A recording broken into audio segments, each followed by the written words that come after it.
Check out this video. If God's so good, why do bad things happen to good people, right? Yeah.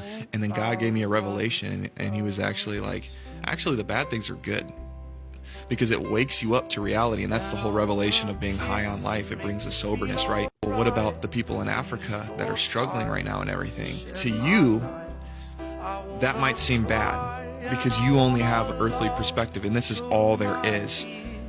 To them, their treasures they're literally investing right now, and their treasures are being stored up in heaven, and all the suffering combined on this earth is nothing. It's uncomparable to the joy that you'll have when you hit heaven's gates. A white man tells you that bad things are good is the day he begins to amass and take your material resources. It is the day he begins to exploit your economic resources, and it's the day he begins to exploit you as an African, as a Nigerian, as an Igbo person. You cannot tell me that God allowed bad things to happen to good people because their reward is in the heaven. This whole idea of blessed are the meek, for they shall have their reward in heaven, are just fallacies in order to take up our economic resources and as Africans. And that is the kind of Christianity that has been shared or given to us Africans that makes us believe that poverty equals to being meek, that poverty equals to you being righteous and holy.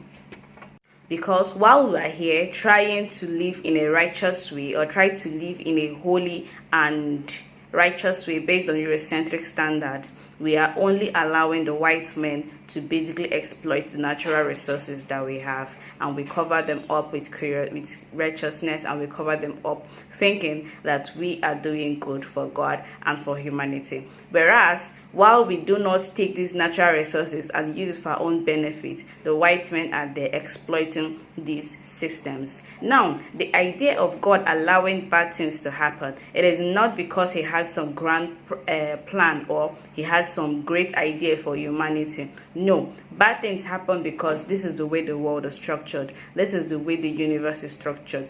Bad things happen because it's supposed to happen. Good things happen because it's supposed to happen. It is not because God wants it to go that way, or God wants you to have some sort of a benefit or some sort of holiness attached to it. It happens because when bad things happen, you're supposed to introspect, look within yourself, and revert and try to know where you did not get it right and learn from those experiences. Bad things happen because you and I are supposed to have experiences. Bad things happen because you're supposed to learn from it and live a healthier and a wholesome life. It becomes a problem when we do not learn from those bad things that happen to you and I. When we trump it up to it is God's will, we forget to learn from those experiences. Now, from today henceforth, try to see bad experiences as a way of the universe trying to teach you one or two things. And when you look at it from that perspective, you can basically pick up those ideas and pick up from where you left yourself and basically do better and become a wholesome human being. But nonetheless, I want you to also look at the summation that was made by a very good content creator and tell me what you think in the comment sections.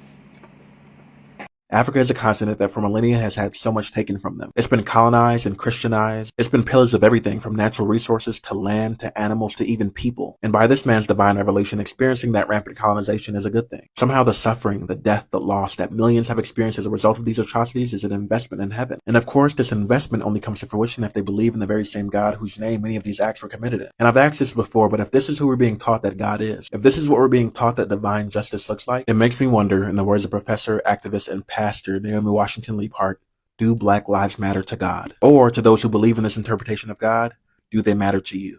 Feel free to leave your thoughts in the comments, and as always, like and follow for more content.